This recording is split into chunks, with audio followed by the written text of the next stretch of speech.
August 29th, 2005, 6:30 in the morning.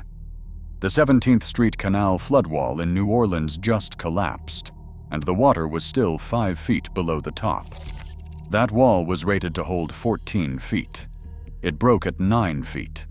Within 3 hours, 3 separate canal walls failed across the city, and 80% of New Orleans went underwater. Every news camera pointed at the helicopters dropping sandbags into the breach. We looked at something else. We looked at the steel underneath those walls. When engineers pulled the original sheet piles out of the ground 4 months later, they measured something that should have ended careers. The piles stopped at 17 feet. They were supposed to reach 46 feet. That 29-foot gap saved the Army Corps of Engineers roughly $100 million during construction in the 1980s. It cost $14.5 billion to fix after it failed. This story does not start with the storm. It starts with the steel. New Orleans sits in a bowl, most of the city below sea level, surrounded by Lake Pontchartrain to the north, the Mississippi River to the south, and a network of drainage canals that funnel rainwater north toward the lake. 3 of those canals, the 17th Street Canal, the London Avenue Canal, and the Orleans Avenue Canal, were lined with concrete-capped floodwalls called eye-walls. Imagine a concrete barrier sitting on top of a single row of steel sheet piling, driven into the earthen levee like a spine. When lake surge pushes up the canal during a hurricane, the wall holds the water back. That is the theory. The Flood Control Act of 1965 authorized the Lake Pontchartrain Hurricane Protection System after Hurricane Betsy killed 76 people that year. Congress told the Corps to build walls that could handle a fast-moving Category 3 storm. The project was supposed to take 13 years. By August 2005, 40 years later, it was roughly 60% complete. The sheet piles at the 17th Street Canal were driven to about 17 feet below sea level, a shallow depth compared with what was needed. The soil beneath those piles included a thin layer of soft lacustrine clay, the kind of weak organic material deposited by a prehistoric lake. Engineers at the University of California, Berkeley, led by Robert B. and Raymond Seed, later calculated that the piles needed to reach 31 to 46 feet to anchor in competent soil below that clay layer. When Katrina's surge pushed 11 feet of water up the canal, it did not overtop the wall. It did something worse. A water-filled gap opened between the sheet piling and the earthen levee on the canal side. Hydrostatic pressure pushed against the full embedded length of the pile, and the soft clay underneath gave way in a sliding wedge. The entire wall, still standing, translated 49 feet inland as a single intact block, dragging the levee embankment with it. A 450-foot wide hole opened. Lake Pontchartrain poured through. And it wasn't just the 17th Street Canal. 10 blocks apart on the London Avenue Canal, 2 separate eye walls failed on opposite sides of the same channel. On the east side, near Mirabeau Avenue, and on the west side, near Robert E. Lee Boulevard. Both broke at surge levels at least 4 feet below their design specification. The failure mechanism was the same: a water-filled gap, lateral translation of intact wall panels, and soft clay underneath. The London Avenue breaches dumped tons of canal bed sand into surrounding neighborhoods, a distinctive signature that proved the foundation had ruptured, not the top of the wall. On the Industrial Canal near the lower 9th Ward, 3 more breaches opened starting around 5 in the morning. One of them sent a 200-foot barge, ING 4727, through the gap and onto the rooftops of Jourdan Avenue. Eyewitnesses swore the barge punched through the wall. 3 independent engineering investigations later confirmed it floated through a hole that already existed. The barge didn't cause the failure. It followed it. If you want to see how they closed a 450-foot hole with Lake Pontchartrain still pushing through it, hit like and subscribe. Because what they tried first did not work, and the decision that saved the city came from one man standing on a flooded highway bridge. 2 days after Katrina, the Texas Army National Guard started dropping sandbags into the 17th Street Canal breach from Chinook and Black Hawk helicopters. The first bags weighed 3,000 pounds. The current ripped them downstream. They scaled up to bags weighing 6,000 pounds, then 7,000 pounds. Synthetic fabric sacks filled with sand, rock, and gravel, swinging from a cable beneath a helicopter, dropped into a breach where the water was still moving fast enough to carry them sideways before they touched bottom. The helicopters flew continuous loops, 6 Blackhawks, 2 Chinooks, roughly 600 bags a day, 24 hours a day, for over a week. And after all of that, only about 10 sandbags actually contributed to slowing the flow at the 17th Street breach. The rest washed away or buried themselves in mud. That is not a failure of the pilots. That is physics. You cannot plug a 450-foot gap by dropping objects into a current from 60 feet in the air. Walter Baume was the engineering division chief for the Corps' New Orleans district.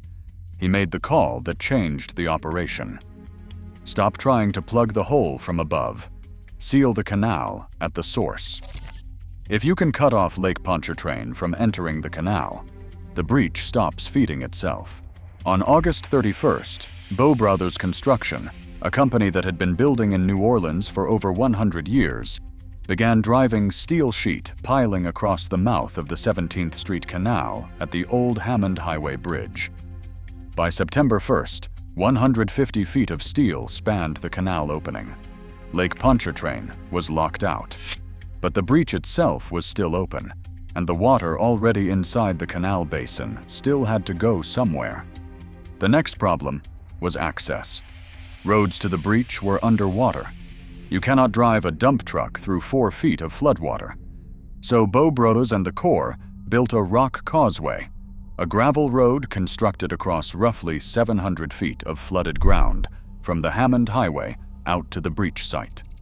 Over 3,500 dump truck loads of crushed stone and crushed concrete were hauled in and pushed forward, yard by yard, until heavy equipment could reach the gap. Then they filled the breach from land, pushing rock and gravel into the opening, packing it against the remains of the original levee. By September 5th, the 17th Street breach was effectively closed. The same technique worked at the London Avenue Canal, where sheet piling was driven across the canal mouth at the Leon C. Simon Boulevard Bridge by September 3rd. Those emergency steel walls did something nobody expected 4 weeks later. When Hurricane Rita brushed the Louisiana coast on September 24th, the temporary closures at the 17th Street and London Avenue canals held. The surge pushed up the canals and stopped at the steel. But at the Industrial Canal, the emergency fill was not finished. Rita's surge topped the incomplete repair and reflooded the lower 9th Ward for the second time in 26 days. The ING 4727 barge, which had been sitting on Jourdan Avenue since August, refloated and drifted through the breach again. The same neighborhood, the same barge, the same gap in the wall. Twice. Here is the part that still gets us. Between the 17th Street Canal and the London Avenue Canal sits the Orleans Avenue Canal. Same engineers, same construction era, same soil profile, same storm surge. The 2 canals on either side failed catastrophically. The one in the middle held. And the reason it held has nothing to do with better engineering. Somewhere in the canal's history, a section of floodwall ended up roughly 2 feet lower than the adjacent panels. Nobody planned it. Nobody documented why.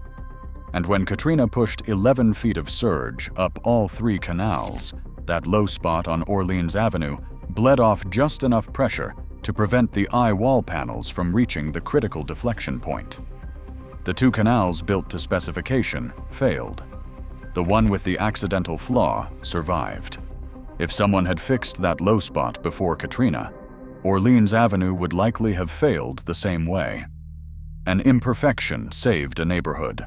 Lieutenant General Carl Strock, Chief of Engineers for the Army Corps, testified before the Senate on April 5, 2006. He said the Corps had not accounted for the possibility that the floodwalls would lurch away from their footings under water pressure and erode the earthen barriers below. That is a direct quote from a Senate hearing. The Berkeley investigation team, led by Robert B. and Raymond Seed, published their own assessment. They called the outfall canal floodwalls destined to fail, not because of Katrina, because of how they were designed. The walls broke inside their own rated capacity. A federal judge later confirmed it. It took 53 days to pump 250 billion gallons of floodwater out of New Orleans. The Sewerage and Water Board pump operators, men like Bob Monian and Reynaldo Robertson, stayed at their stations as the water rose around them, waiting for power to come back so they could start the pumps. The Army's 249th Engineer Battalion had pre-deployed generators from Honolulu before the storm even hit, specifically to power those pump stations. Without them, the pumps would have sat silent. The system that replaced everything afterward is called the Hurricane and Storm Damage Risk Reduction System. 350 miles of new levees, floodwalls, and surge barriers. Permanent gated closures at the mouths of all three outfall canals with high-capacity pumps built into the structure. A 1.8-mile surge barrier east of the city. Total cost: $14.5 billion, completed in 2022. The original system, the one that failed, was authorized in 1965 for a fraction of that and was never finished. The grassy lot at 6,900 Bel Air Drive in Lakeview, right next to where the 17th Street Canal wall gave way, has never been rebuilt. It sits empty. A historical marker installed by the organization levees.org tells you what happened there. 21 years later, the ground is still green, the canal is still flowing, and the new walls go deeper than the old ones ever did. $100 million saved on steel, 1,833 people dead, $14.5 billion to rebuild what should have worked the first time. The bulldozers and the cranes and the Chinooks did everything they could to close a hole that engineering had already opened. And the canal between the two that failed survived because somebody forgot to build one section to spec. If this story changed how you think about what's underneath the walls that protect a city, please like and subscribe. We cover stories like this every week. The equipment, the engineering, and the decisions that history forgot. Tell us in the comments, have you ever worked a job where the specs were wrong before you even started? We want to hear that story.